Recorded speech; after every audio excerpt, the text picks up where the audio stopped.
Hello, this is John Torrens from the Whitman School of Management at Syracuse University, and today we're going to go over Session 7, which is the financial statements. So a quick overview of the financials. We'll talk about why they're important, how to handle them in the written plan, and we'll go through the income statement, the cash flow statement, and the balance sheet. And then we'll talk about using nuts and bolts as a guide for Section 11. Our working example again will be grounded. This is a business plan you've gotten familiar with over the last few sessions, so I figured we'd just keep going with this. And again, it wasn't a perfect submission by any sense, but it was a very good, successful completion of the assignment, and these guys happen to do pretty well in one of our on-campus business plan competitions. So this is why I use it as an example. Not to say it's perfect and that you should copy it exactly. It's just a successful example of a team that completed the competition and did pretty well. So there should be you'll have access to Grounded's financials. So you'll have a spreadsheet somewhere on the website that should be available to you, and it'll say Grounded Final Financials.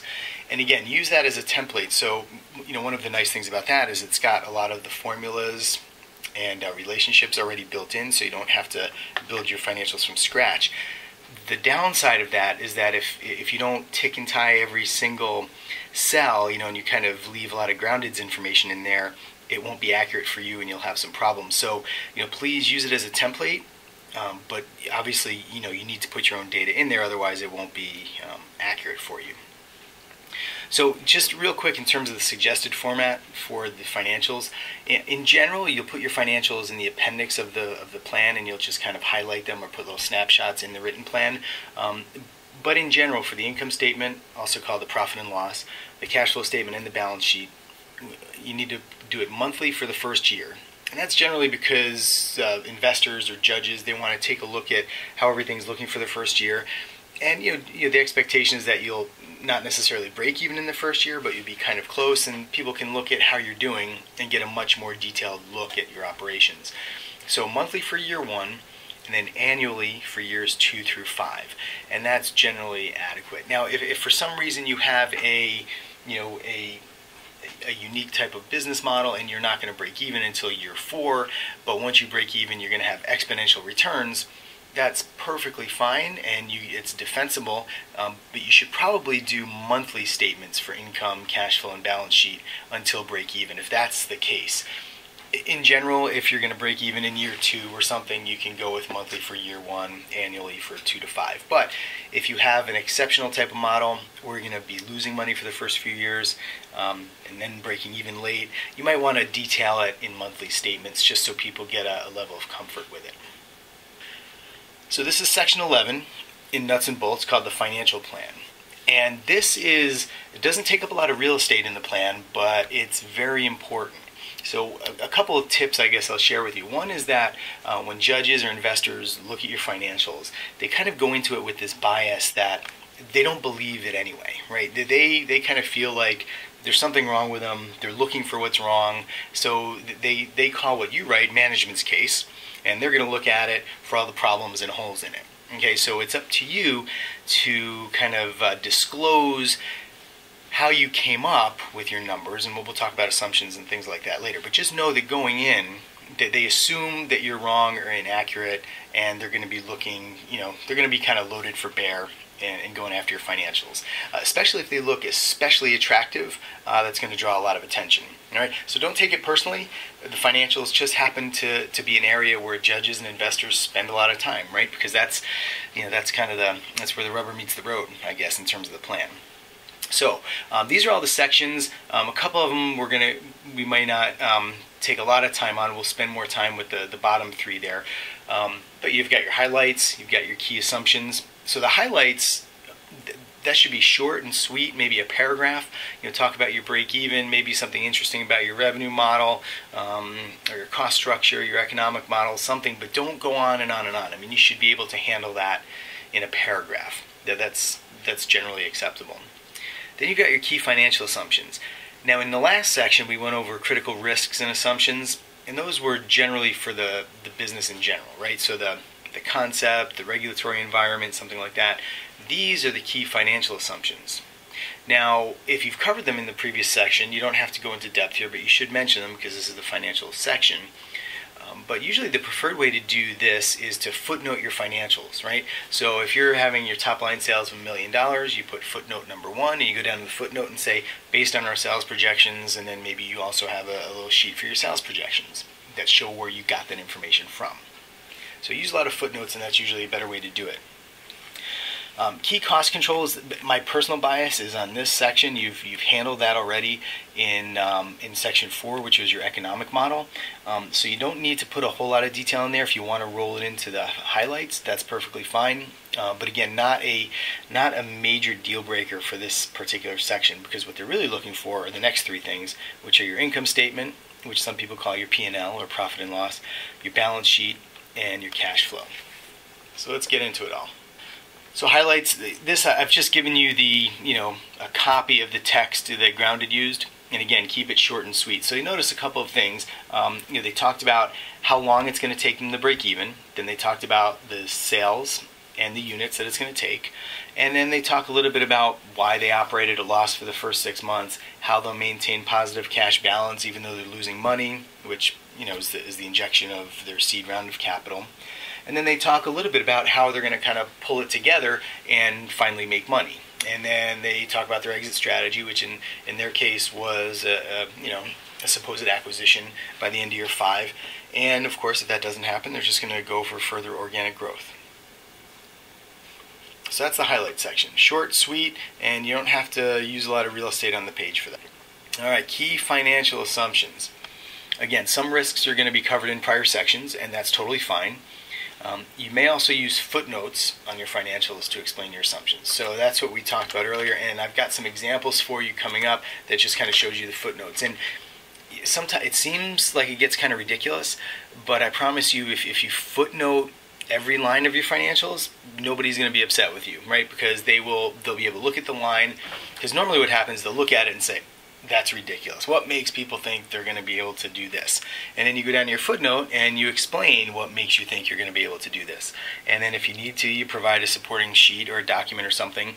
But it kind of answers the questions either before they're even asked or right at the time they're asked. So it doesn't give judges or investors time to kind of stew over the question and think they're right and kind of go after you. So footnote everything, disclose everything, show your work, and that usually works in your favor. And any key assumption should have a backup rationale. So, your sales projections, obviously, your sale price, right? That's been backed up prior.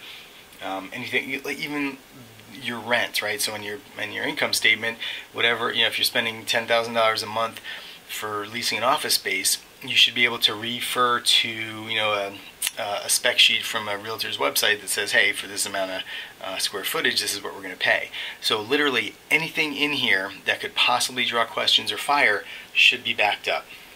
All right, so let's get into an example of the P&L with footnotes. Now, these exact sheets are provided for you in that spreadsheet.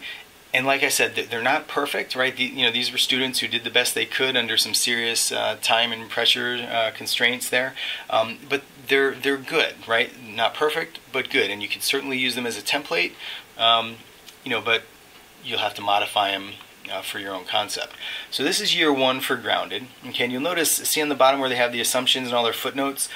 So in sales, the very top line, they've got no sales from September to November. They start making sales in December and they go all the way to the end and they make their total there.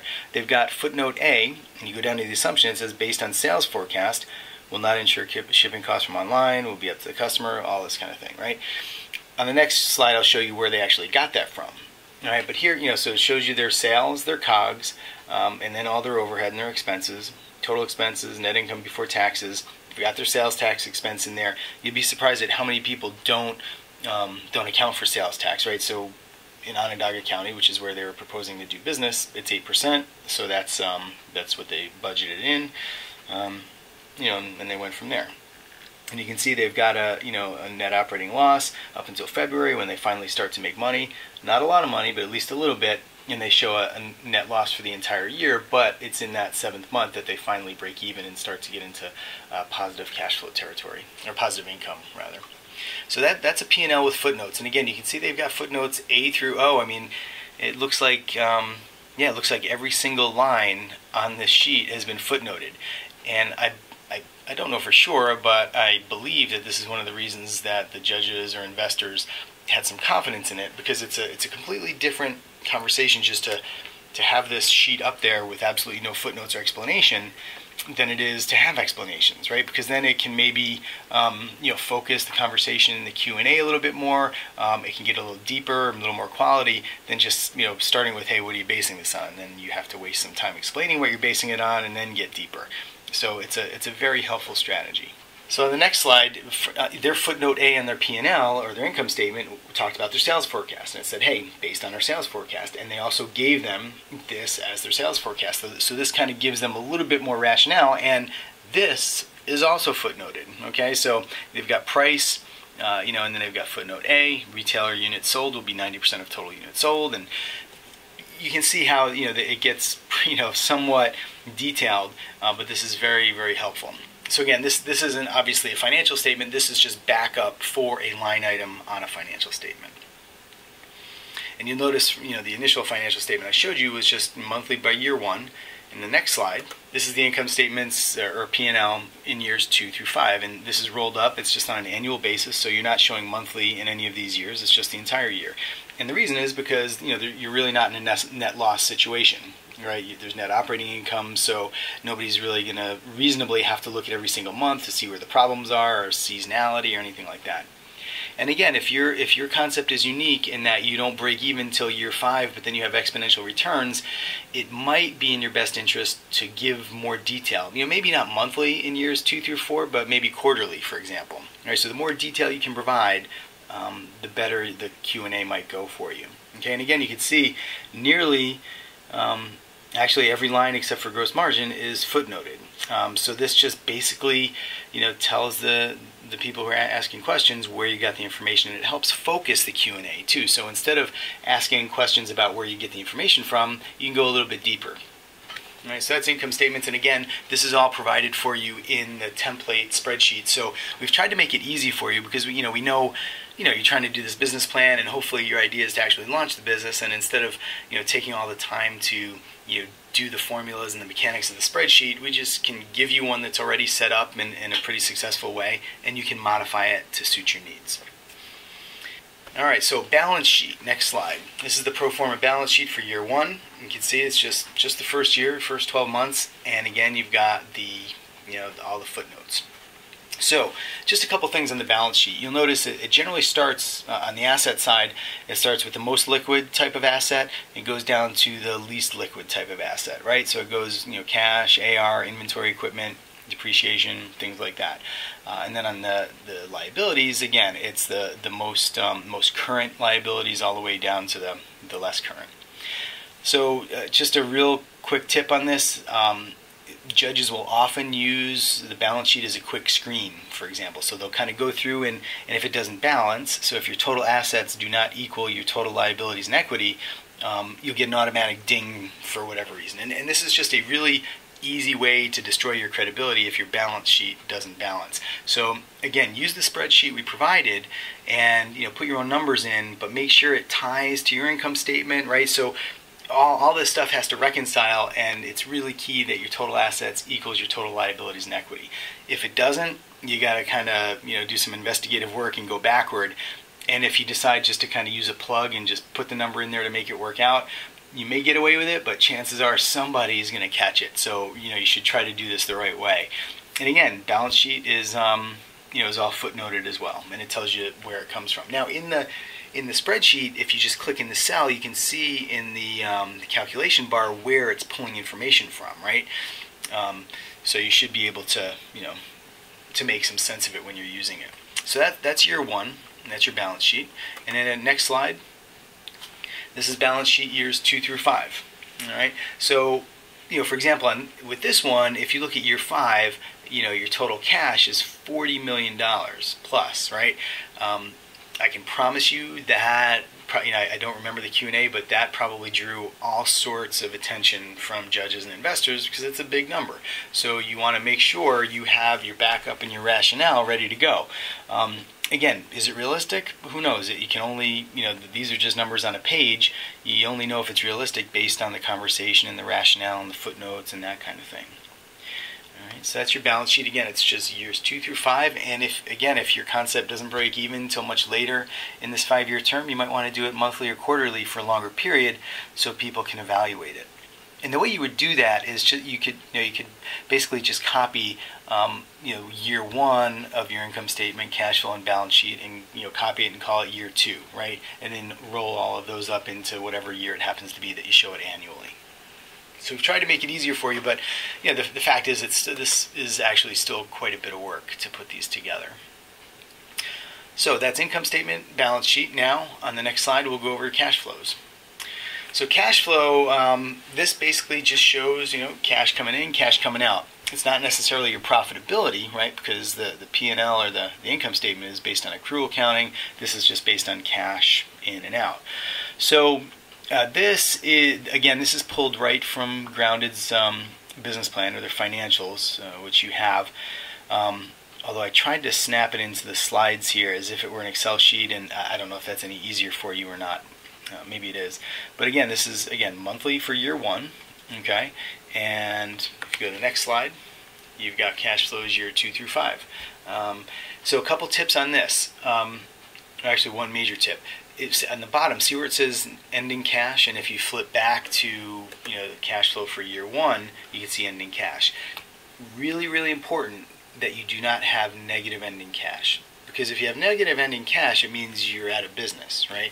Now you could have negative cash flow, okay? Because if you look up in the top, if you go back to the cash flow year 1 slide, you can see cash from and used in operations. In September it's negative 30, October to negative 26, and so on. They've got negative cash flow, so they're using more money than they're taking in. But if you look all the way down on the bottom, you can see they've still got positive ending cash, and that's critical, because without positive ending cash, you're out of business, because you can't pay your employees, you can't pay your vendors and suppliers, you can't do anything.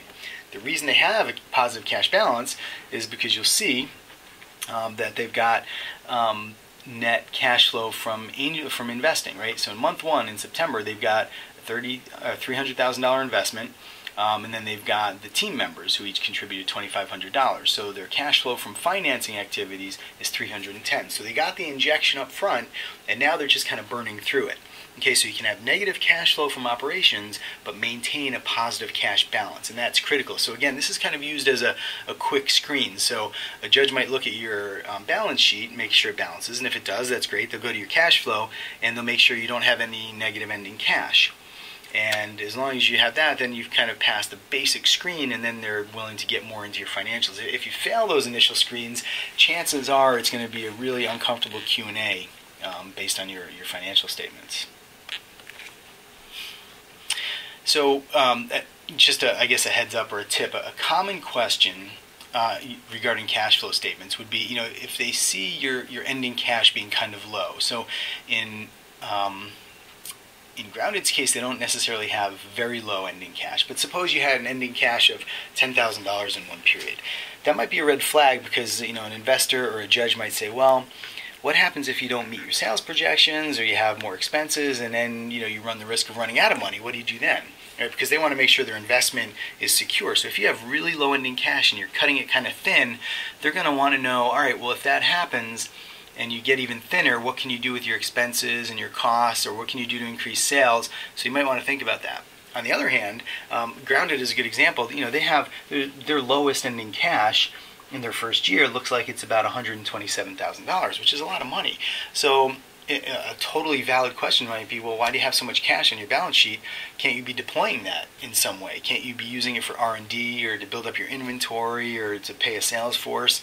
Are you deploying the cash in the most responsible way? That's also a valid question that you might get on the cash flow. So just make sure that you can explain why your ending cash is the way it is.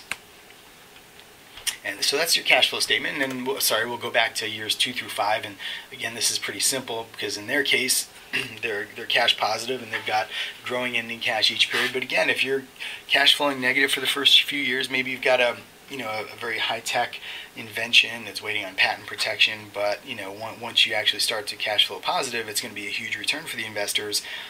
Nothing wrong with that. Just make sure you detail it and maybe provide more monthly statements and quarterly statements than annually. So that's cash flows year 2 through 5. All right, so just reminders. Again, make sure your balance sheet balances. All right, so assets equals liabilities and equity. All right, make sure for your monthly statements as well as your annual statements, it ticks and ties. All right, if for some reason it doesn't, usually the culprit is in your AR. Sometimes your AR is a little funky. You could always kind of go back to your retained earnings and your cash, which ties back to your income statement. So you just have to kind of click in the cell to see where the calculation is and kind of follow the chain back until you find the problem. But make sure the balance sheet balances. And again, you should never have ending cash, because once you have negative ending cash, it means you're out of business. So you got to figure out a way to keep cash positive all the time. Even though you may be flowing negative, the ending cash balance has to be positive, obviously. Use footnotes to back up your assumptions. It's fine to put a footnote on every line, perfectly acceptable. And then again, be short and sweet in any narrative you use.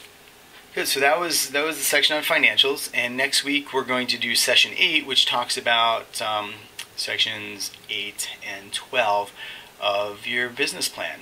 So thanks for sticking with us this far. Good luck, everybody, and we'll meet up again next week.